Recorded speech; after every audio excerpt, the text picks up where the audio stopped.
All right, welcome back to Worst Seats in the House. Michael Russo, Anthony LaPanta, coming to you live from Elsie's packed house. Appreciate everybody coming out on this beautiful Wednesday night. We knew that there was going to be a snowstorm yesterday, so we decided to do it tonight. I love how we've talked about this before, Anthony. The state of Minnesota always reminds us in late March that where we live. Always. Every year. Unbelievable. I was out shoveling last night. I'm sure you were too, because yeah, I was. Do you even own a shovel? I do own a shovel. I've only picked it up a couple times. Right.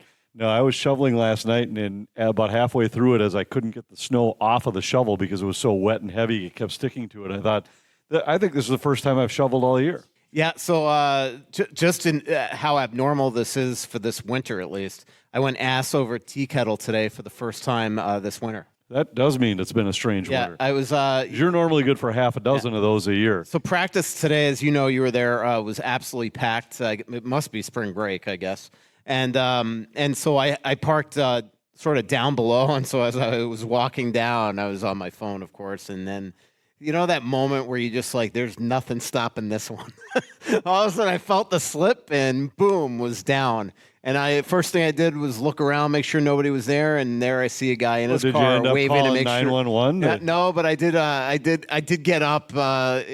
Definitely, pride was hurt, and this guy was waving to make sure I was okay. And I'm like, I hope that guy does not know who I was, and I hope that he doesn't have a dash cam, because otherwise it's gonna be on YouTube. So it was not. And I know this is going to be shocking. I don't go down very eloquently. I don't know if eloquent is the right word there, but it's not like you're using words as you fall to the. Were you gone? I can't remember. Remember we were in New York City for a snowstorm last and year? You and I walked to the NHL headquarters. Yes. And you fell no less than 4 times on the way there. Yeah. And I kept looking at you thinking, what the hell is wrong? There's a little snow. It's the same type of shoes I was wearing. These things are not good. It wasn't the shoes, Chief. We were going to go watch games at the NHL Department of Player Safety that day. Yes. And it was in epic. Fairness to Michael, it was a huge blizzard. Like, they canceled the game in Long Island. Yeah. Whoever was supposed to come and play the Islanders didn't come because they couldn't get there. But we had played the Rangers the night before, and we were walking back to the hotel. We were staying in Manhattan that night before we went to play the Islanders the next day. And I ended up running into Darby Hendrickson, and he was like, "Oh, we're walking to this bar, and we're walking in like knee-deep snow to the Canuck." And it was like knee-deep snow. New York never has any idea what to do when the snow falls. So the next day, we were going to the headquarters, and it was still like the roads were shut down. There was nobody driving anywhere in New York. But one of us fell 4 times on the way there. The other one fell 0. So I was hitting those metal grates. I don't think it was the greats either. That. By the way, the Canuck was. I hung out there during the Eastern Conference Final. If nobody's ever been to the Canuck in New York City, it's a great spot. And I was telling Kevin Kurz about it before he moved to Philly. Kevin's like our guy that gets traded every year. He did a feature after we had gone there the night I went with the Wild coaches. I told him to go when he was going to be there, and like when he was covering the Islanders, he was going to go. They were going to be there the next week or something, and so I told him about it, and he wound up writing a story about it. Yeah, he did a really cool feature on it, and I think had a hole-in-the-wall bar that's run by some Canadian guys who are huge hockey fans. So the walls are lined with really cool hockey pictures, and it's just the vibe inside is all hockey. They're great guys. It's a pretty cool spot. Yeah, really sweet place. So I was all excited again. I thought you were going to be late, but there you were, walked in 6:59. But what was really funny is that there were like 4 bowlers that walked in before you, going really slowly, dragging their equipment. I'm like, oh, please. And then there you were. They actually held the door for me. Yeah, I know. It was obnoxious. I was so excited that you were going to get fines put into the Worst Seats in the House Foundation. Which I have. We've talked about this before. I have 40 minutes of grace period after the time you were 40 minutes late to my house. Just admit, though, that you sit in the parking lot and just wait. 0 times. I get out of my car and usually run to the door to make sure I get in here before so you don't get clicks fined? to 7 o'clock. Yeah. All right, so our next live show is April 3rd at Splitrocks. We have a microphone up here. If you come up and ask a question, Worst Seats in the House t-shirt. If you get a Grain Belt beer, it comes in a Worst Seats in the House pint glass, so grab one of those.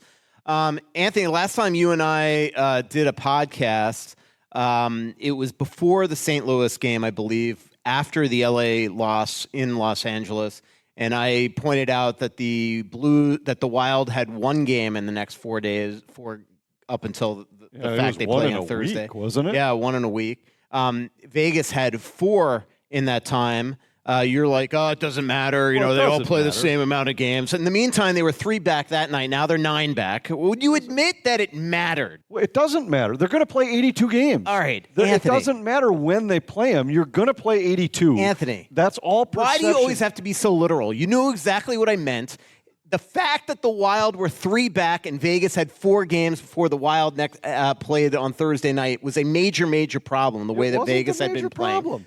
They're 9 back now. The season has ended since we did a podcast last when you told me it was not going to end. If the Wild win tomorrow night when Vegas is off, does that mean that everything? Oh, it's only 7 back. No, I mean it's over. It doesn't matter. They're all going to play 82. They're not rallying back from I almost had a coronary at practice today when I'm like, the Wild have a 2% chance to make the playoffs according to every model. I think it's about 20. No, I didn't. I said it was 20 last week. I said now I think it's about 10. How do you think it's 10? I think it's 10. Do you think Vegas is going to, all of a sudden, just everybody's going to get, pneumonia? I think Vegas is going to keep playing like Vegas has played all year. Which has been, lately, very, very good. Hasn't. They're 10-10-2 since the All-Star break. And they've gotten points in their last 4 or 5. Who cares what they did in the All-Star game? That's like saying the Wild were 11-3 under John Hines in December. Nope. Since the All-Star break, which is like the last turn, you make the final turn, you see the finish line, and you go. And at that, I said when the Wild came out of the break, I thought they had to play 720 to have a chance. They played 680. They were 720 until last week when they lost 2 games, lost in L.A. and then lost to St. Louis. So now they're 680. You know what they are the last 2 games? 250. They're right. So if they play at the 250 pace the rest of the season, by your definition of your current pace, they're done. You're making my point for me. I'm saying they were 720. I don't think I am. And I thought if they were 720, they'd be in it at the end. Mm-hmm. Now they're 680 because this week they went 250. Had they gone 750 this week and stayed at 720, way too much. I still think they'd have a 20% chance. Here's all I'm saying is Vegas is 10-10-2 since the break. Mm-hmm. This is a team that recently lost 7 out of 8, 9 out of 11. LA is the other team they're chasing. This is a team that went a month with 2 wins. They lost 14 out of 16 at one point. We're not chasing the Avalanche or the Canucks or teams that have won at a 700 points percentage all year. You're chasing teams that have proven. You think Cam Talbot is invincible? I mean, this guy's he could be on the verge of losing 5 in a row. You're not saying the Wild at any moment. You're not saying the Wild have a chance to catch LA. I'm saying they could catch either team because either one of them is very capable of going 5-5 down the stretch. Mm-hmm. And if they go 5-5, a 9-2 run by the Wild puts them right there with them. So my friend Tommy had a question for you. I don't think the Wild are going to make the playoffs. I think it's a 10% chance. That by definition says I don't think they're going to make it. But I'm just saying, if they keep playing at the pace they've been playing since the break, go back to when they made the coaching change. If they play at that pace, other than the 8-game stretch where they were crippled, and I will add they were in a playoff spot when that 9-game stretch started.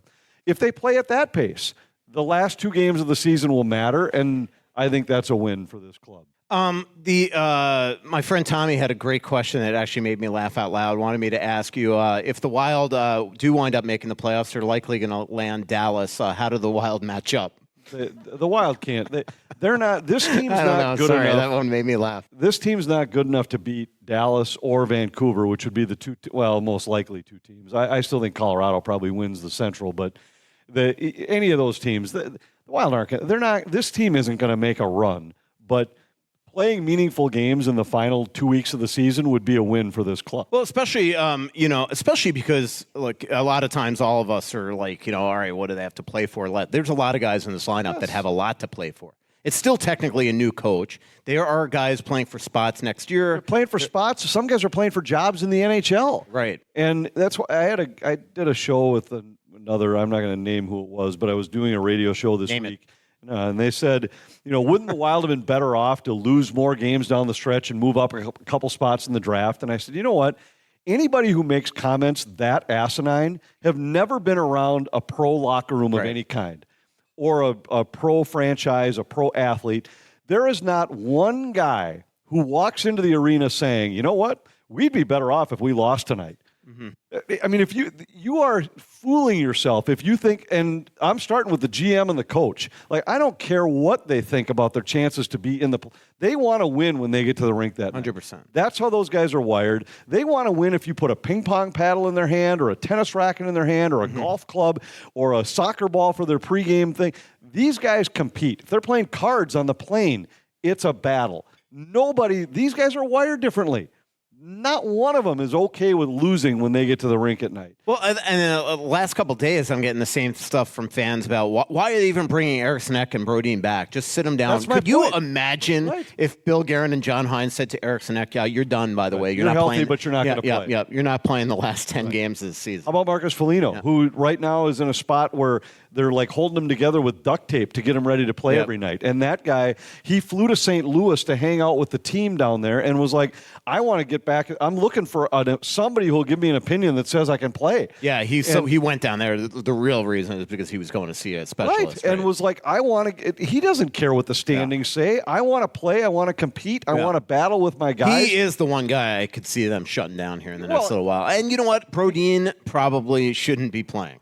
Brodin is the one guy also, like, he's playing on an injury. He is, but there's so many of them are. And until they're mathematically out, they will all be in the lineup every night. Yeah. And I don't know about mathematically out. Mathematically out, it's going to be the end of the year. Like, you know, they still. If it is, then it's a win for them. If they make it to the final week, and I know that Hines has continued to use this 10-game chunk deal, and it's kind of the same math that I was using. His was we got to try and get 15 points every 10 games, which is a 750 points percentage.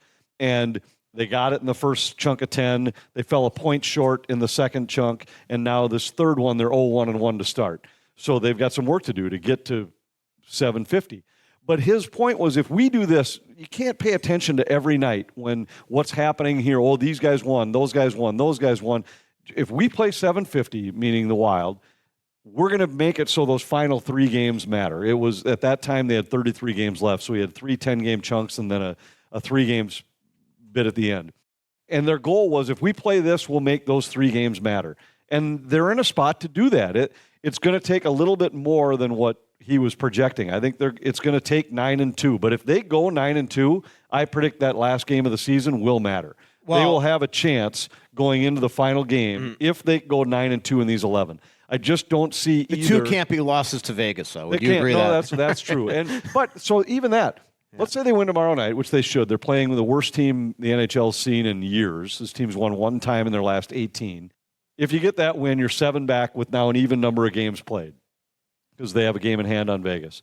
If you win the 2 games with Vegas, and you're only now you have to make up 3 points in the other 8 games. That's not outlandish. Right. But in order to do that, in order to make that matter, you have to win the 2 head-to-head games with Vegas. And that's not a given by any means. But at least you have mild control. For a team that's 9 back with 11 to play, they have about as much control over their own destiny as you could ask. Just to also remember, they are chasing the Blues, and the Blues are starting to play really well and getting points. Although that Blues team to me still is a. I don't know. Binnington's looked good lately. He has, and they've found ways to win games, which that's a trait that gets overlooked sometimes. They have the best record in the NHL in 1-goal games. They have the best record in the NHL in games that go past regulation, and that's why they're where they are.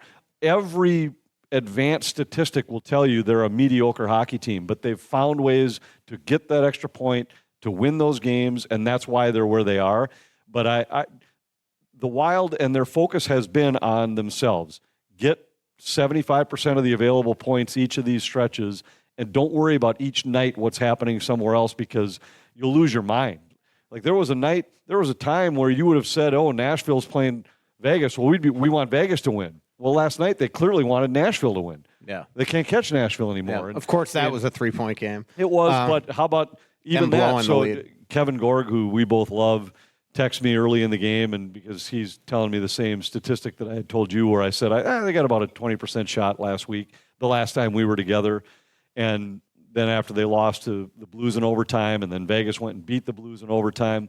And he texted me last night when Vegas was up 3-0 and said, it's done. It's over. It's done. I texted him back. I said, I don't even think this game is over yet. And sure enough, Nashville came back and won in overtime. And I said, yep, they're here. The slide is starting. So now it should be panic mode in Vegas because they lost a game in overtime. I mean, 18 straight games with a point for Nashville. Amazing. So think about that for a minute.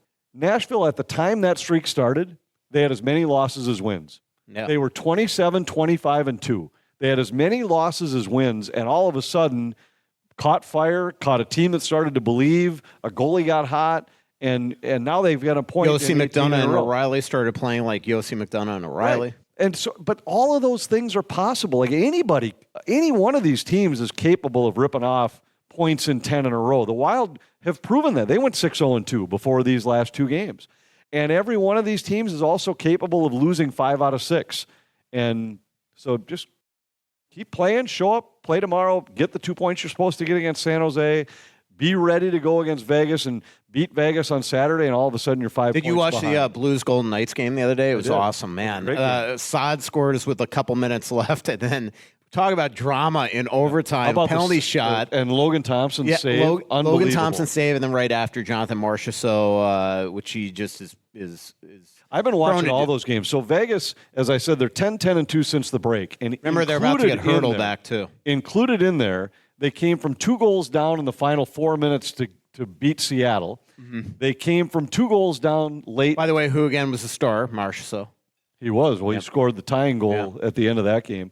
And they came from behind late to beat St. Louis. I mean, they're very close to being 8-14 during this stretch. Could you imagine if you're Dallas or Vancouver and you're staring at Vegas in the first round? They get Mark Stone back. They have Hanifin and how about being a division winner getting Nashville in the first round? Yeah. Who's got a point in 18 in a row? Yeah. I mean, that's going to be the reward for the 2 division winners. It's just, again, this is a year that you wish the Wild could get in because I do think that it's wide open in the West.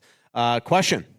Yeah, I got a question. Might change the topic a little bit. You were at the GM meeting. Mm-hmm. Was there any indication that they are going to put a timer on ref kind of review? No, that didn't come up at all. In fact, they're looking to add coaches' challenges next year where they're going to look at friendly fire on minors. And they're going to look at pucks go over the glass, where there've only been, Anthony and I talked to this on last week's podcast, only been 6 really mistakes in the last couple of years.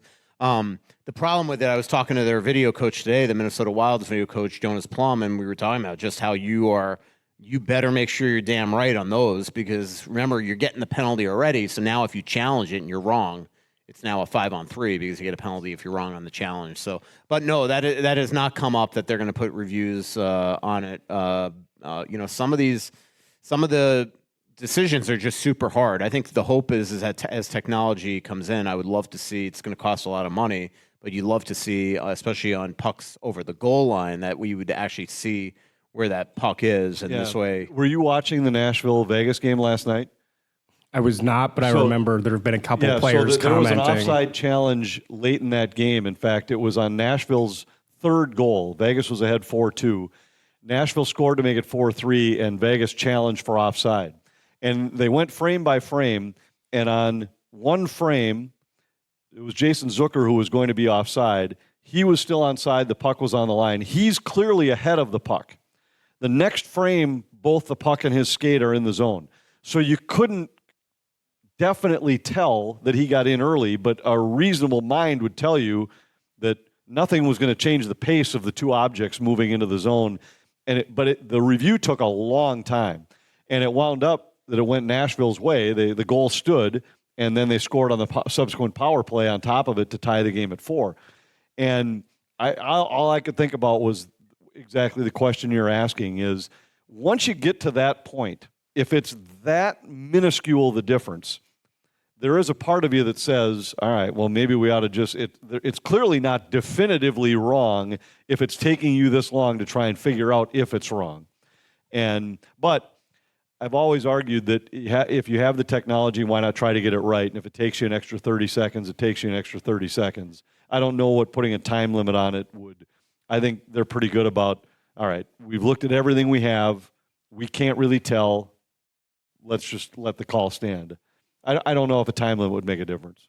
Yeah, I just know there's been comments by like other players where it took them like 10 minutes, and they were like, "All right." And usually the players will point, make the point that I just made, where they're like, "If you have to look this closely, it means it's not definitively wrong. So let's just go with what you called." The Wild had a game a couple of weeks ago that was like that. I think it was a 7-minute review. Actually, were we on the road? I think we were on the road. I can't remember, but it was. There was a long review. I don't remember what that was. I can. It was. I think it was definitely offside, but it took absolutely forever. Trying to think where to go next. Brock Faber week at the Athletic. We talked about this last week. Joe did a story making the case for him to win the Calder. Talked to a ton of people in Monday's Athletic. Then Laz and I put on our rose-colored glasses for the respective teams that we covered and did kind of a fun mock homer thing where Did you use the argument about the minus for Bedard? I did exactly what you said. Since Gilbert Perreault. Yep, I did. That is in there. Thanks for reading. Was he? I should steal all your thoughts. If you're never gonna read, you'll never know. Yeah. Except your stupid pace thought. Well, the pace it's math. You can't argue your with math. You do the math when it's like convenient science. for you. I see all your charts. You have like, oh, this guy's on an 82 game pace. This guy's on this. Sometimes they're all valid. Yeah. And I'm valid that Vegas is on a 97 point pace. So anyway, and then tomorrow is the one that I think is going to be a real talker in the city. Tomorrow is a look at what Brock Faber's next contract is going to look like, and it's going to make a lot of fans a little nervous. He is going to get over 9 on his next deal, and that might be a minimum. It is. I mean, you just see where all the defenseman contracts are going. Cale Makar got 9 3 years ago. Dahlin got 11. I mean, we have all the comparables in there. But I think the one interesting thing is that when I talked to Brian Bartlett, his agent, who also is Boldy's agent, who also is Makar's agent, who's JT Miller's agent, who's got a ton of guys, he made it very clear to me that in his mind, defensemen are not always the comparable. That sometimes you have to look at other things, team-specific, who called her consideration. And what he was insinuating to me, I think, is that he is going to look at Kirill Kaprizov as being the comparable. That Kirill Kaprizov 3 years ago was a Calder Trophy, almost unanimous decision, 99 first-place votes.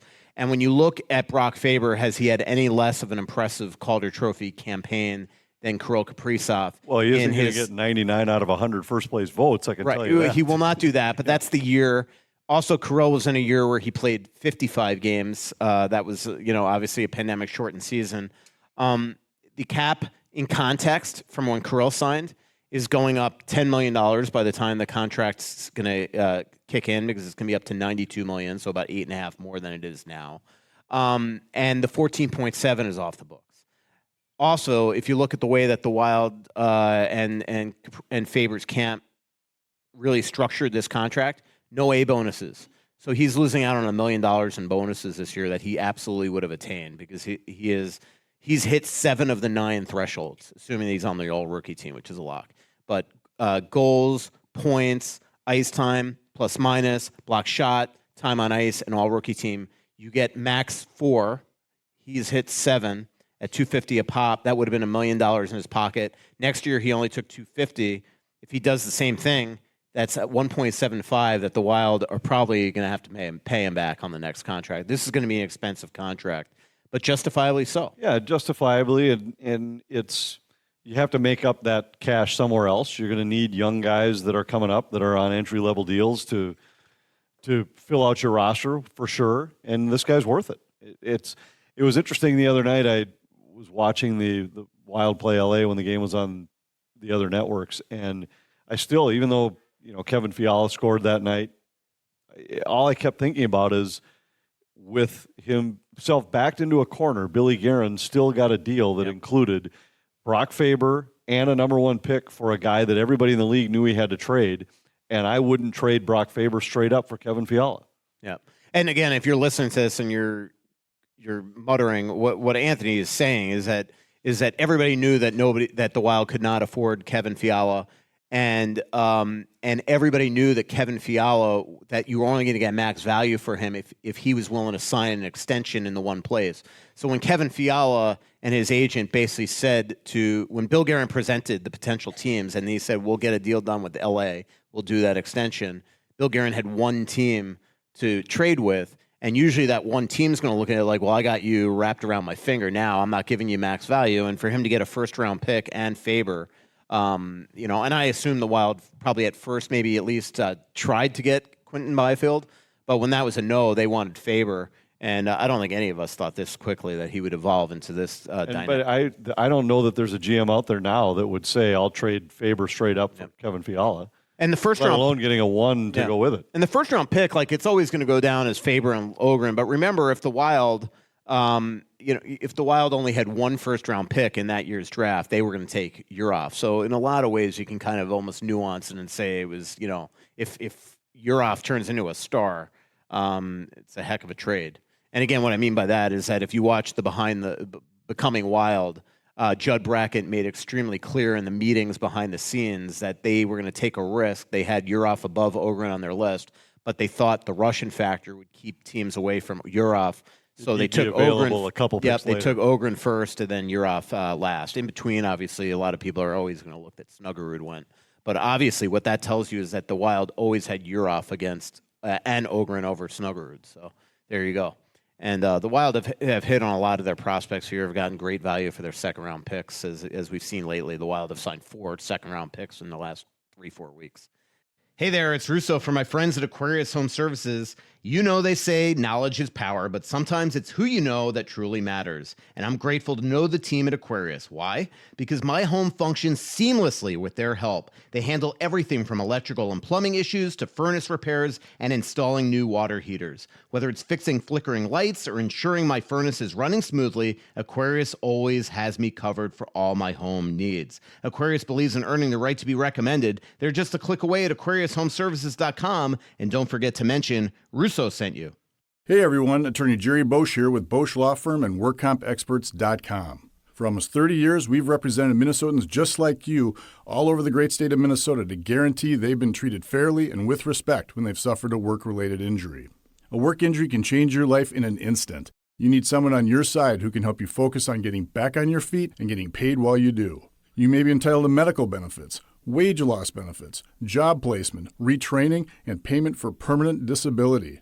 To make sure you are being paid all the work comp benefits you're entitled to, please call the attorneys at Bosch Law Firm. The call is always free, and there's never a fee unless we recover benefits on your behalf. Call 651-333-8300, Bosch Law Firm, or visit us at WorkCompExperts.com. Don't wait. Save smarter with a 5.10% annual percentage yield 13-month certificate from Royal Credit Union. Royal's 5.10% 13-month certificate has no minimum opening balance and a locked-in rate for a guaranteed return on your investment. Open a 5.10% 13-month certificate at any Royal office or online at rcu.org/certificate 510. Early withdrawal penalties could reduce earnings and principal. APY accurate as of 3/1/24. Insured by NCUA. Question. So a couple of things. I read the article with you and Lazarus, and so one of the things that I looked at a couple days ago, Chicago is only 5 points better than San Jose with Bedard. So maybe that's, you think that's a negative against him because his team really isn't that much better with him team-wise. But then you answered my one question was the 8 bonuses thing because you were talking about Urhoff in a podcast about him possibly coming over and playing hardball because he wants those A bonuses. And I was going to ask you about... Not so much the A bonuses. The Wild will max out the A bonuses for him. It's the B bonuses that he wants that are always unattainable, that they are unattainable. Unless he's going to come here and be top 10 in the league in categories, which is very unlikely, it's unattainable. But those numbers have to be accounted for in the Wild's cap hit. Like, look, here's a good example. Logan Cooley, okay? Logan Cooley has a $4.5 million cap hit. He's got $3.5 million in bonuses. All those B bonuses are absolutely something that there's no chance in hell that he's ever going to be able to get. But first of all, Arizona wanted, because this is a team that's got Brian Little, Shea Weber, and freaking Jakub Voracek on their thing, is they want to get to the cap floor. So they were perfectly willing to give it to him. They maxed out the A bonuses on him, which is not unheard of for a guy that was a top 5 pick. B bonuses usually are top 5, but they had to give anything he wanted because he had already said, I'm going back to the University of Minnesota, and then a couple months later changed changed his mind. So, but there, from a Urov perspective, if he wants B bonuses, yeah, the Wild know that they're never going to pay him that $2 million in bonuses because he's not going to get it. But they have to put it on the cap. And if he's going to be here next year, well, they're at 14.7 in dead money. They cannot do it. But the way that I'm understanding it right now is that's something that their camp wants. Well, the Wild can't do that. If they could do it, or they're going to, but you think that the Wild have no depth this year? And I mean, look at all the LTI they needed to field the team this year. It's crazy. And you would essentially, to be able to afford a roster next year, if you had Urov at a $4.5 million cap hit, you'd have to essentially not have guys on your team. So one last question. So Ogren is done. Any chance he comes over? I doubt it. I would think that they're going to want him training for the World Championships. It just, that one makes little sense to me. I haven't asked that question. But he is going to be in the World Championships. With Huznadinov, it's a different story because Russia's not in the Worlds. If Russia was in the Worlds, he probably wouldn't be here as well. Same thing with all the junior guys that they've recently signed. All those guys are playing in the playoffs and their respective leagues. Height with Prince George, Oshawa with Kumpalainen. If those teams somehow get bounced and Iowa's still alive, they'll probably sign ATOs and come here to Iowa. But the Wild have 48 contracts right now. That allows them to technically sign 2 more players for the season, which clearly they're going to be. What that tells me is that maybe they're looking at some college free agents. I listed a couple of names the other day in one of our mailbag. Graf is the one kid from Quinnipiac, and I forget the other name that I put that I heard that they're pursuing. But those guys sometimes want to burn a year, and that could be the difference between signing that guy and not. So we could theoretically see more signings the rest of the way, and a guy come right to Minnesota because you're going to have to throw a sweetener in. Yeah. So just touched on it. College free agents. Another name I had heard floating around was Zeev Buium from Denver. If there's any talk about him, well, he's a draft pick. Oh, he is. Yeah, he'll be a draft pick. Okay. Am I wrong? No. Yeah, he'll be a draft pick, right? All right. Okay. So scratch that. Yeah. He's not a college free agent. Gotcha. So that was my other question. Were there any other college free agents on the radar that? You know what? I put a name 3 weeks ago, but I've had so many things. There are a couple guys that they're pursuing. I think Graf is definitely one of them, and I honestly cannot remember who the other person is that I put in there that I was hearing from sources that they were going. But if you look at the mailbag that Joe and I did probably 2 weeks ago, I listed a couple names in there. So what's that? Hughes. Yes, it was Hughes. There you go. From Michigan, right? There you go. I even remember the college. PA asked me today on the radio, Anthony, how much college hockey I watch, and I'm like, well, I'm not Pat Micheletti, but not a lot. I've watched about 2 games, Yeah. and I wish I had time to watch more because Yeah. I like the product, and the Big Ten has really it's a great league right now, and the Gophers have rebuilt their fan base. The arena's full every night, but I just don't have time to watch it. I did go to the DU Omaha game the other night. That was a great game. I was wired. Pretty much all I did was just bother Dylan and Aaron Heckman and Heather Rule next to me. I was I don't know how many coffees that day, but I was ready to jump out of the press box. So, but it was a good game. I like that kid from that went to Hill Murray. That's from Forest Lake. He's about 5'5". So we'll see if he plays well against the Gophers tomorrow. And then other question. Brock something, right? What's his name? Brock Bremer. There you go. Bremer Banks. Other question. The boys from Wild on 7th bill themselves as your favorite Wild podcast.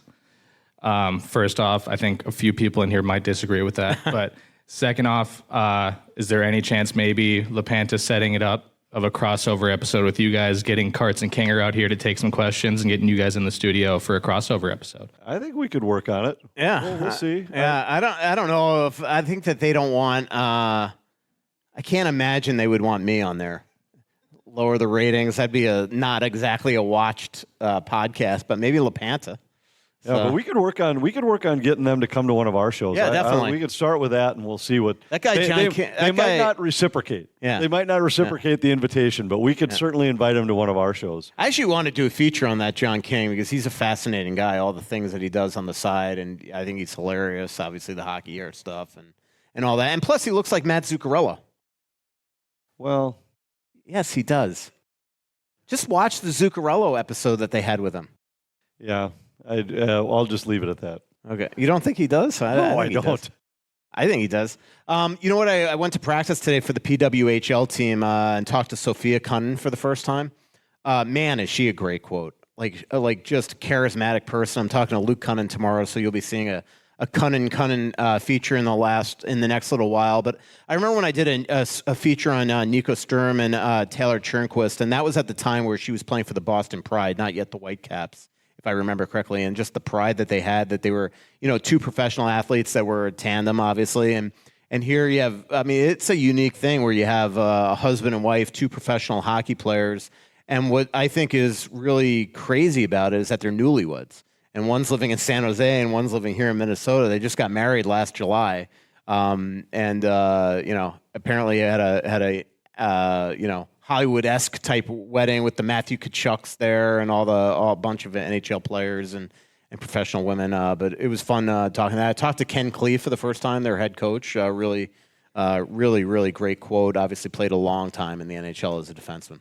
And I don't know the Cunnins well. I know Luke, and Luke's a terrific guy. I've only heard her when we've had her on during some intermission shows, but she sure seems like a terrific gal too. And it doesn't surprise me that, based on what I know about Luke, he's just such a first-class guy, and I'm happy for him with what he's had to fight through health-wise to keep himself in the league, and has found it just has been able to continue his career. I think that's great. Yeah, Warren A on his chest this year. Dylan, you want to come up and talk about the Gophers? Seems very excited. It's like, yeah. So you're driving to Sioux Falls tomorrow, huh? Taking Carp with me. Oh, my God. That's got to be... he rode with you to Winnipeg. This is going to be like a vacation. Dylan, if Carp was in the car, I would think that wouldn't have lasted long. Oh, I'm saying this will be a vacation for Dylan. No, that's true. That's true. All right. Omaha game one, right? And then a chance to move on and play the winner of BC and BU or RIT. Yep.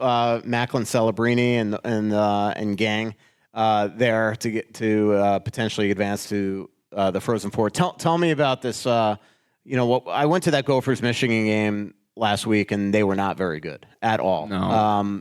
Did that concern you? A little bit, but if you look at since Christmas break, before that, they were... Don't give me the pace crap. If you give me the Anthony LaPanta pace baloney, I'm going to flip the table over. It was just one bad game. And it's math.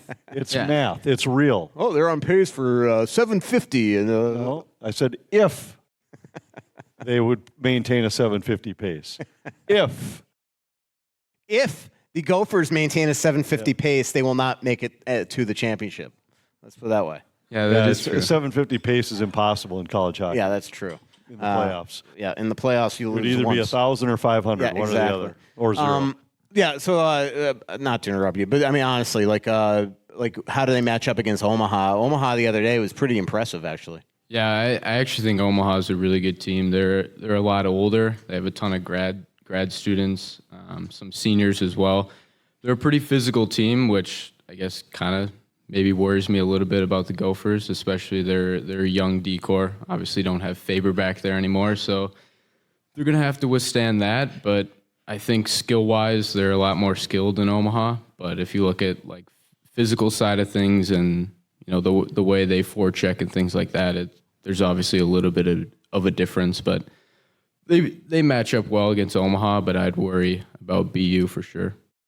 How was Motzko after that game? Part of me thinks, really, all right, so you lost in the Big Ten semis. What it does do is give you 2 weeks off as opposed to one, which might be needed at this point. They were going to be a 2 seed probably anyway, right? That game was matter. not. Yeah, all it did was get them extra rest. Or they don't maybe get to put a Big Ten banner up. But as we've learned with the Wild, banners aren't everything. So. Do they have any banners? They won a Northwest Division championship in 07-08. It was magnificent. And then they promptly lost in the first round. But they got a banner out of it. I don't think that we're the most popular podcast with the Wild. That I could say to answer the other person's question. But do you think that extra week is going to help them going into this tournament? I got to think they're going to be pretty energetic. Yeah, a little bit. Motzko said after that Michigan game is you just have to forget about it like right away because there's no real learning lessons this time of the year. You lose a game like that, you just want to forget about it. But the last couple of years, they've actually went out of town. They went to Brainerd over the weekend, practiced, did some team bonding stuff because they were at home for about 2 months, and that gets stale. You're just doing things at home. So they're excited to get back on the road, and I think a weekend off probably helped. They got to leave town, go to Brainerd, some team bonding, things like that, and it'll probably suit them well. What were you going to say? Well, this year's team's a lot different than last in that last year they had the best line in college hockey, maybe the best line the Gophers have had in years. And this year, the one game I watched, it struck me that they're a lot more balanced. If I remember right, there's maybe like 8 guys who have 20 points or something, maybe 10. Where last year it was like these 3 guys, and if you stop that group, the rest of the team really struggled to score. Is that the balance, I would think, makes them a little bit more of a dangerous team, even though they might not have that top-end explosiveness they had a year ago? Yeah, I would say so. I think it's just every one of those guys has now another year under their belt, so they're a lot more experienced. They've also had guys like Hughlin and Pitlick really take huge years. I mean, Pitlick, I think almost 20 goals, so he's been on fire, but I would say that the defense is obviously a lot worse than it was last year, but the forward group has really stepped up. How's Close been playing down the stretch? He's been playing great, and that's what you need. Bob said it the other day that a goalie can be a backbone for you in a playoff stretch, but you obviously can't lean on him every single game. BU, obviously, the team to beat out of this little foursome? Yeah, for sure. Yeah. They'll probably stomp RIT, but... Are you looking forward to seeing Celebrini play for the Blackhawks next year? No. You know what's happening. Oh, I remember I won a dinner last year on the lottery. Yeah, I know. The Blackhawks could win their final 10 games, and they will win Celebrini. You don't think he's going to end up playing for the Sharks? Probably not. I was talking to Tom Reed about it today. I just wish it was a little more transparent. I know they put reporters in the rooms and things like that, but I don't see a reason why you have to hide it. Like, it should be live for all of us to see. I know they show the video after the fact, but even remember when the Rangers won the series and that little weirdness that was going on with the lottery machine? Yep. Let me ask you about Wisconsin real quick. What do you think their chances are coming out of their region? I think it's a very tough region, so I don't really know. But down the stretch, though, they really weren't playing that well. So I would be a little concerned about them, but they've had good goaltending. Their defense is pretty solid and obviously a great coach. So they could not really shock people by going all the way, but they definitely could. You interested to see what happens with Strammel after the season? Don't you think it's like a guarantee he's going in the portal? Yeah, I would say so. Just the way that he started the year and then was injured, and once he came back in the lineup, it's almost like Hastings just didn't have any trust, and he was falling all the way to the fourth line, moved from center to right wing. So a change would probably help him. I got to think that the Wild are going to be pushing that. They got to get him out of there and get his career started somewhere else. If anybody needs a fresh start, it's that year after 2 really tough years in college. And we'll see what teams go after him. I mean, I think if he goes in the portal, he's going to have a pretty good idea, even though technically, practically, you're not supposed to be talking to teams. Like a free agent, but you're a free agent. Yeah, exactly. And I don't think you go in the portal if you think that you're going to go, play Division III somewhere. Let's put it that way. So, all right, thanks, Dylan. That's Dylan Loucks. You can follow him on Twitter at Dylan Loucks, Loucks. Read him at Gopher and Hockey News. There's a chance, if I remember right, when I looked at the brackets, that it could be an all-old WCHA Frozen Four, right? Aren't Denver, North Dakota, Wisconsin, Minnesota all in different regions? So you could end up with those 4. That'd be kind of fun to pretend it's the old Final Five one more time and have those teams together. What's going on? This is the guy that brought the cartoon about the cork and in it's the a eye. Great cartoon. Yep. Read it for everybody. Oh, it's hard. Margot's going to love it when you put it on the fridge. Yeah, she will love it. But it's a guy who hits himself in the eye with a champagne cork and says he's definitely going back to wine in the box soon after that. And It's I find it funny. Margot, I still don't think is ready to laugh about the champagne cork yet. We'll give her another year or so, but I will put this on the fridge. She'll love it. That was last October or November. No, that was 2 years ago. ago because of course, since Joe has been here, I haven't been to Tampa. But people remember that. Yeah, he got to put a champagne cork right in his eye. I just still remember seeing you in the press box that night and you trying to see. Had to cover that eye. Crazy. Yeah, it was nuts that you should have just probably called Gorg for that game. I thought of you right away when I saw that yesterday. Yeah, I appreciate it. That. I appreciate it. I haven't read the comics in a while, but this one's rhymes with orange, so we'll go with it. It'll be on our fridge. Okay. Nice. But my question is more about the equipment that players use and watching how the game has changed from the North Stars, where there was hardly any equipment, to what it is now. What about masks? We've been watching but the women play, and they've got masks, and almost every level up to the NHL, they wear a mask or some kind of shield. What do you think? Is the NHL ever going to move into that or in that area? No. I mean, there's been so many reasons to do it, and they've just never made that change. I mean, guys have had really significant scares. Brian Bedard years ago. Here in Minnesota, we've seen a couple. Obviously, guys have broken jaws, all sorts of things. But it's something that I don't see hockey players going to. They've at least made advances where they've grandfathered visors in. There's only a handful of guys, the Ryan O'Reillys of the world, that don't wear visors. Jamie Benn, maybe. I can't remember. I don't think he wears. Think he does. So they haven't done that. But I don't see it changing. And then the other question is just watching Brock Faber. A lot of times you see him with his visor way up. Now, I don't really see how he's playing on the ice, but someday he's going to take one in there. Yeah, and maybe that'll change it. I don't know why guys would resist it. Yeah. I really don't. Like, it just, your eyes are, you get hit with a cork and things can change in a heartbeat, and let alone pucks and sticks flying around. I just don't know why you wouldn't. I don't understand the argument that the resistance from the players, and that's why there's resistance.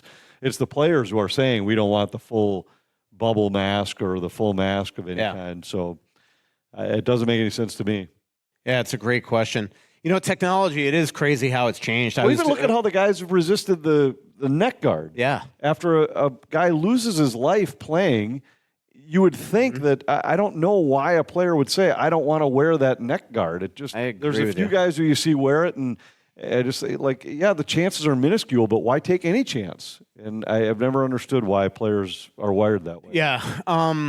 They were thinking of all the guys who were against the shot blocking guards on their skates. Yeah. And they got them to a point where they didn't really interfere with guys' skating ability, and yet guys were they'd rather miss a month with a broken foot than wear a skate guard. Yeah. They're so finicky with their equipment and how everything feels and all that stuff. I've been telling you about my friend Scott Dayton's shop, Twill in the Edina Galleria, for a long time. I want to give you some updates. Spring has arrived at Twill.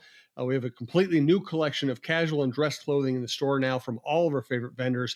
Whether you're going on a trip to a warm weather destination or you simply want to get ready for spring in Minnesota, Twill is your one-stop shop for everything you need. Golf courses are opening soon. Get ready with new spring items from Peter Millar, Johnny O, Grayson, and Shoes.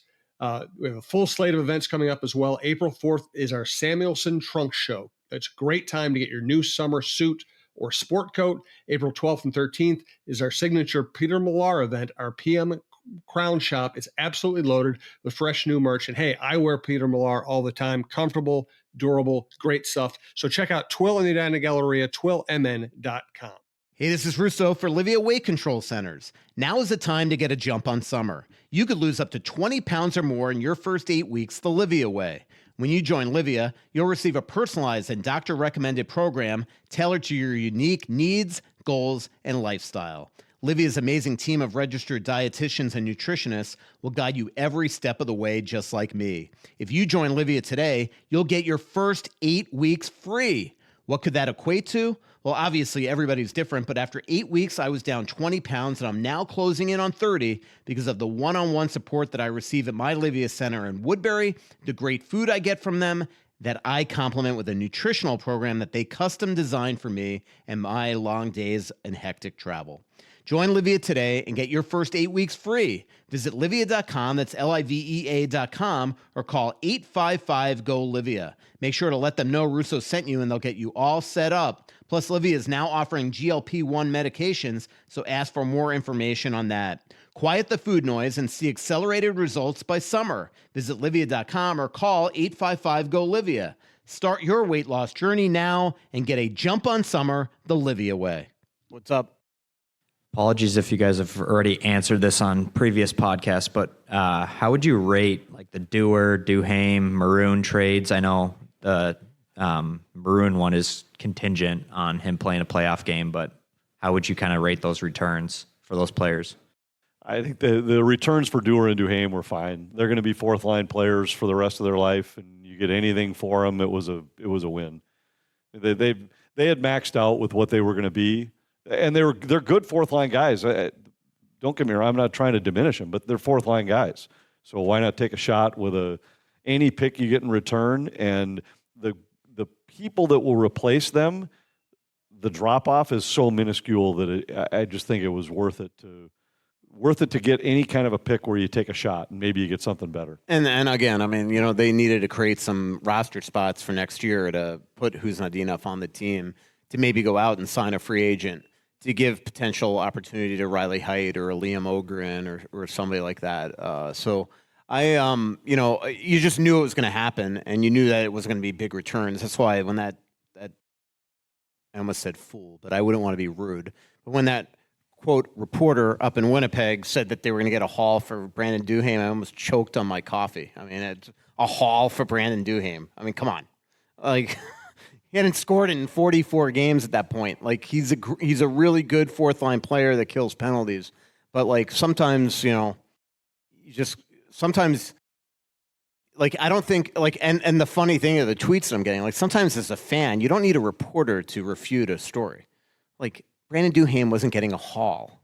That's just the fact, right? So there you go. What do you get? Sorry, it was a third round pick. I think I said fourth, right? I think it was third for him, fourth for Dewar, and sixth for. But you get a third and a fourth for two guys who I think they had evaluated and said, we've watched these guys now for their career, and we think their ceiling is as a fourth line guy. Well, the replacement piece for that is Beckman or Lucchini or Lettieri, and the difference just isn't very big. And if you think about a lot of the players that the Wild that Bill Guerin has gotten rid of that fans freaked out about, most of them have not gone on to really do much. Like I remember Ryan Donato when they traded him for a pick, people were like losing their minds. And look, he's playing on the fourth line in Chicago. The one guy that's tough that I still think eats a Billy is that he had to trade Nico Sturm, because Nico's not only exactly what they want on this team, but that's the contract they gave Freddie Gaudreau. They offered that contract to Nico Sturm 5 times 2.2.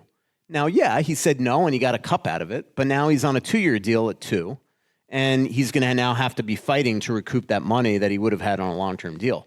Now, in Nico's case, Nico's a very smart guy. He is his own businessman and all that stuff. Nico, it wasn't just about money.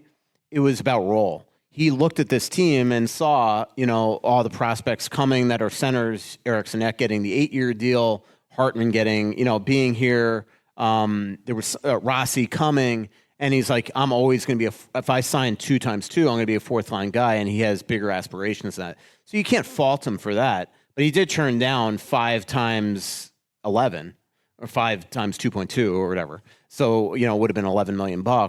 And the Wild effectively gave that to Gaudreau a year later, right? So, and the way it works with all hockey teams is that when they project out year after year after year, they have contracts that they're willing to give out slices of the pie for certain roles. So you could see now that where Freddie Gaudreau essentially got that same contract, I think $100,000 less per year. And so the hope now is like nobody needs an offseason quicker than Freddie Gaudreau. So the hope now is he just goes into the summer and just really comes back. Not that he's in bad shape or anything. He's in incredible shape. He's He's back with a clear brain. But mentally, he's absolutely lost his confidence. And so, but I don't. I think the values were fine. And again, Pat Maroon was not going to be re-signed. It was doing him a solid, giving him a chance to go win a cup. In a place where coincidentally, he was never exactly loved as a visitor. Told all those guys during the Tampa-Boston series to, adios, and everybody keeps on reminding him of that. But as you said, as long as he plays one playoff game, the Wild get that 6th round. But I just, Dewar and Duhaime have each played 8 games now, I think, in their respective new cities, and I think they have a combined 2 assists. Yeah, they are what they are. They're nice guys, good fourth-line players, but they're fourth-line players. Yeah, Dewey has 2 assists. I actually watched maybe the other they have day. 3 total between the 2 of them. Yeah. But when I was at least in the GM's meeting, so that's like a week and a half ago, all the reporters down there said that Dewar was not playing well for Toronto. Now, I haven't seen what he's done since and all that stuff, but they have a combined 3 assists then in 16 games. I mean, which is fine, but that's what they are. Yeah. It's not like one of them's gone there and taken over a first-line center role. They're replaceable players, as Anthony said. As much as I like both of them, they're replaceable. And we knew they were gone the second that all those contract extensions were signed. As long as the Wild were out of the playoffs, they were going to trade these guys. LaPanta, Any other questions? Yeah, I just got to ask you, LaPanta. I saw you made it out to Loggers Trail. How's the golf game? The golf game it was good that day at Loggers. It was bad at a simulator yesterday because now the snow, it set us back. I know. I thought it was golf season. Well, we'll maybe see you out at Prestwick this summer. I'll be out there a couple times. Yeah, I think we were just talking about this yesterday. I played a simulator up at Element in White Bear, which is my favorite simulator in town, and was playing with a couple high school buddies. And I've already played, I think, 6 rounds outside in Minnesota this season. That's crazy. Like February and early March when the weather was unseasonably warm. I've never had 6 rounds in by this point. Remember, it wasn't last year. It was like 2 years ago when a lot of the courses were like really struggling, like they almost like frost. What do they call that? After? Yeah, the greens. Yeah. They lost a lot of courses lost greens. That was a couple winters ago. Yeah. So Brock Faber. Yes. Your article with Laz was hysterical, by the way. Oh, thanks. You've used... You know what's so funny is somebody in the comment section, which I never read, called this is the most... You never read them. I actually never read the comments because they stress me out so much. It's like doing a podcast with LaPanta. I've been trying to tell you not to read your comments for years. I know, but that's on Twitter. You got to read those. You have no choice. So anyway, but to that point, I'm reading one of the comments, and this person goes, "This is the laziest article I think I've ever read in my life." And I actually couldn't argue with him because I'm not kidding you. Laz and I wrote that in 15 minutes. We did it on a Google Doc, and it was just like he wrote a section, then he texted me, "You're up." Then I wrote a section, "You're up." It was the easiest story I think I've ever written in my life, and as I think anybody that knows and sees the banter with Laz and me, I love that guy. He's one of our best. It's awesome. So my question, you've used the word impressive about Brock multiple times.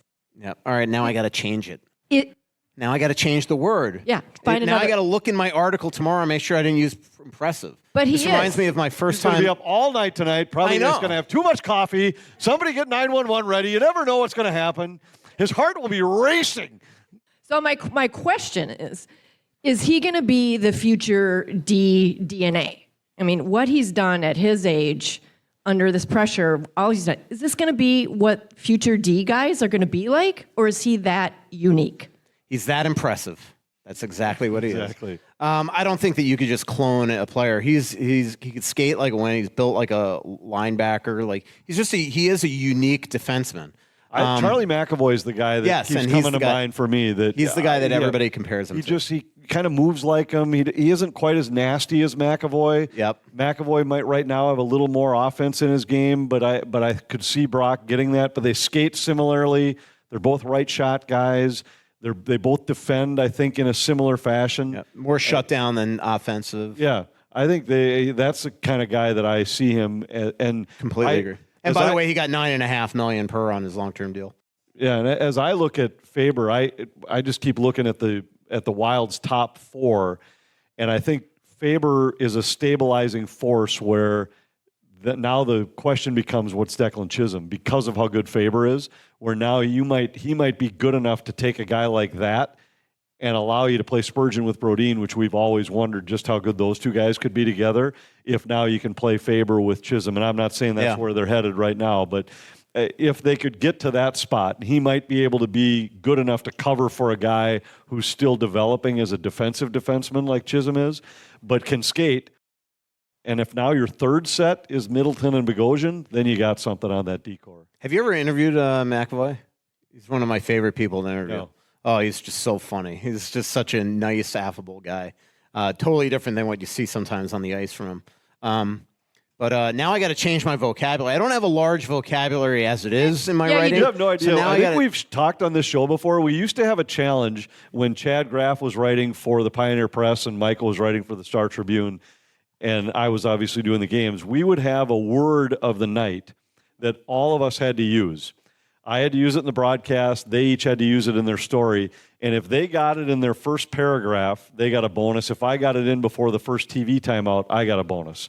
And we would throw these words out. And we were trying to broaden his vocabulary so he wouldn't just use the same words all the time. But they're good words. And you forget when Brock makes a mistake, he's just a kid, right? Because he's so good. He's still impressive. I know.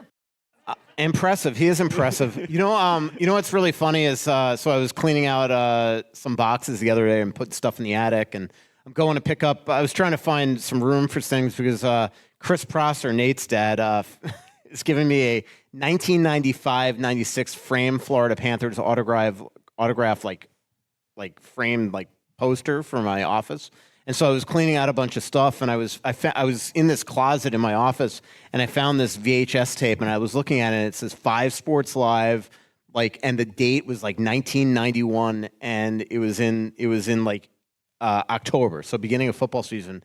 And I'll never forget, it was my first time ever on TV, 5 Sports Live on the NBC affiliate, and it was a half-hour high school football show. And the closing credits, by the way, was Running Down a Dream, which is why I love that song. But I remember going home being so excited after the thing was on to tape it and just, sort of, judge what I said. And as I'm watching this, all of a sudden I realized that this football team was outstanding, and this player was outstanding, and this quarterback was outstanding, and this coach was outstanding. I said outstanding in this 30-minute interview like 29 times.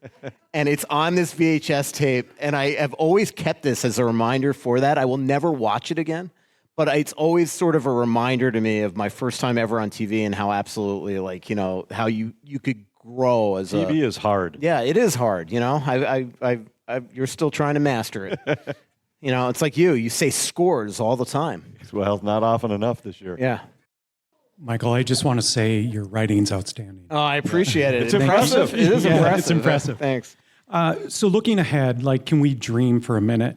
Do you remember back in the early 2000s when Anaheim had Penner and Perry and Getzlaff? Is there any chance that Height and Ogrum and Urhoff could be a kid line for us in a year? Could they come up together and run with it?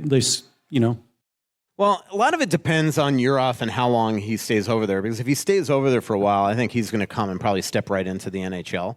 If he comes over right away, like this upcoming summer, then they're going to give him every opportunity. But it could start down there. But I think the best organizations are what you just said. I think that you want your kids to grow together in the minors and come on up and be. I mean, you see it all the time of guys that just sort of grew up together as part of it. And so that, I think, is the healthiest way to do it. We've seen that all the time in New Jersey back in the day, in Arizona. Yeah, but you haven't seen it in a while. Yeah. It's different now. It's probably because so many kids step right into the league. They step right into the league. And the cap being stagnant for the last few years has forced more teams, I think, to rush guys earlier because they need more guys making less money. So there's been less spots for veterans and more spots for younger players jumping right in. So you don't see as many guys. Like, I keep thinking of Tampa when they made their run, and they're still in the middle of it. They had a group of guys that, 3 years in a row, they were playing together in the American Hockey League, and had 2 years in a row, I think they played the Red Wings in the American Hockey League playoffs, where it was all these same guys. You just don't see that as often anymore because usually it's a guy or two get called up quickly. But they could grow together in the NHL. There's nothing wrong with that. So what's Height's... They just might have to play on the fourth line. Yeah. So what's Height's status? Can he play in the AHL next year? Riley Height? Center, the kid from Prince George, he cannot. Okay. Yep. When can Hunter Haight. He's a defenseman, right? No, he's a forward as well. He will turn pro and start in Iowa most likely. Riley Heidt can only be in the NHL or Iowa. Or juniors. So he's either got to be on the NHL team next year or he has to go back to juniors. Gotcha. Right. Now they can give him a 9-game look, and without playing that 10th game, they don't burn the first year of their deal. That's not the end-all, be-all. Teams sometimes don't care. Remember Matt Dumba's first year in Minnesota played 13 games. They burned the first year and sent him back anyway after World Juniors. I don't know how I remember that. But Riley Heidt cannot play in Iowa. Rasmus Kumpelainen, even though he's the same age, technically he's the same age. Technically he can because he was drafted out. He was drafted out of essentially Europe, even though he was in the Canadian Hockey League this past year. It depends where you're drafted from. So if you're a CHL draft pick and sign, you can only play at 20 and over there. So if you're a European, like Jonas Bardeen played in the NHL at less than 20 years old, that doesn't matter because he never played in the Canadian Hockey League. So if that made sense to you, we probably just confused you. The answer is no. Riley Heidt can't play in Iowa. So he can't get seasoned down there? Nope. But Brodin did? Brodin did only because that was the lockout, But then he was called up, made his NHL debut, still at the under rules are at different 19 for years European old. draft picks compared to Canadian kids. Yeah, And it's that a was Canadian Hockey League rule. It's to protect the Canadian junior leagues. Yeah. So they don't want guys who could play juniors in Canada playing in the American Hockey League. They say, we're willing to let you go if you play in the NHL, but if it's to play in the minors, then you have to play there until they're 20. Yep. Because then they're too old to play in the juniors anyway. Right. Now, Kumpelainen was also a second-round pick last year, is younger, but because he's a European, even though he played in the CHL this year, he was drafted out of Europe, so he can technically play in Iowa. I think most likely, most teams don't want to put teenagers in the AHL, so most likely if he doesn't make the Wild next year, he'll go back to Oshawa. That'd be most likely. So, final question of the show. Make it a good one. A lot of pressure here. If Fleury doesn't retire, does he sign with the Wild again? And even though he doesn't make the playoffs for the first time in his career, is that kind of I think if he plays, he'll sign here. Yeah. I don't. It's 100% a guess. I don't think he'll sign anywhere else. It's all about his family. I don't think he wants to move him. I think he enjoys it here. He loves his teammates, all that type of stuff. A lot of it will depend. I think, what we were saying at the beginning, and this will be the final thought of the show, about how the Wild down the stretch, let's just make those last 2 games, whatever, meaningful. I will say Bill Guerin is going to be the one that really decides that. He does, I think, want to get Wallstedt some games. And if the Wild have a couple losses, you still have to be realistic. That is very unlikely that, 1, they're going to make the playoffs, or 2, that you're going to make some damage in the playoffs. I think they got to get Wallstedt some games to go into the summer and not one. You don't want that disaster in Dallas to be the lasting impression. I don't want to give away the story, but Joe Smith not only sat down with Wallstedt the last couple of days, but hung out with him, drove around Des Moines with him, all that stuff, and they're just going to be relating his story. And from talking to Joe today, Wallstedt thought he was ready for the NHL and left that game and realized, oh my God, I am not. So he admits that was not a good thing. And what he actually said, and again, I don't want to give away. Actually, I won't give away. There's a really cool part of this story that Joe is gonna, this anecdote that Joe's gonna put in there that is gonna make, I think, a lot of people really happy with the coach on this team. But as far as Fleury, I just think part of it has to be the Wild's decision. If Wallstedt, comes up here and down the stretch here doesn't look like he is ready, you got to put him back in the minors next year, and then you have to at least start him there, and then you have to decide, do you bring back Fleury, or do you go sign a backup, at a moderate price and go with that Gustafsson/Fleury or Gustafsson in the backup? Or if Wallstedt looks like he's ready, maybe you want Marc-Andre Fleury to be his mentor, and you consider trading Gus this summer. So I think that what was a very certain position is now an uncertain position going into the offseason. Do you think Fleury's going to continue playing?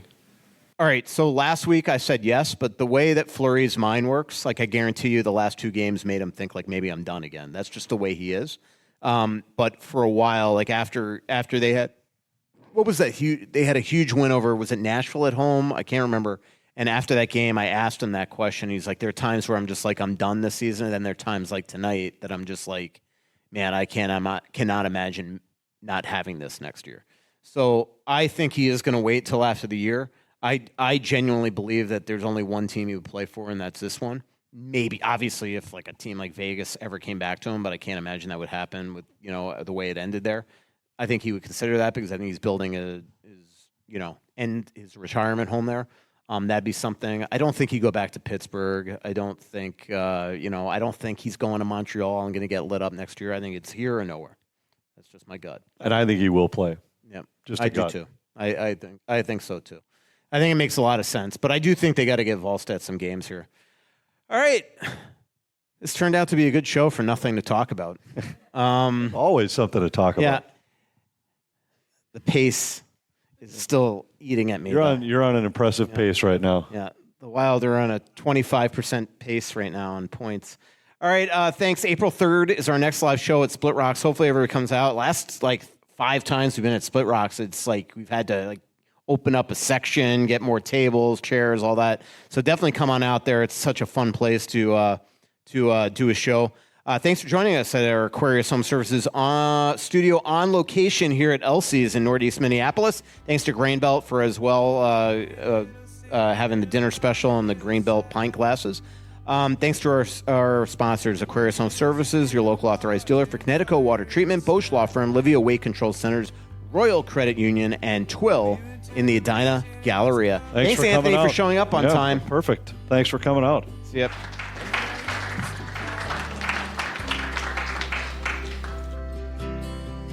So much coming out, there's nothing going in. I know that you feel like you're never gonna win.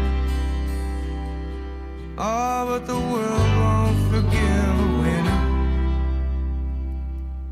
Don't give me the pace crap. If you give me the Anthony LaPanta pace baloney, I'm going to flip the table over.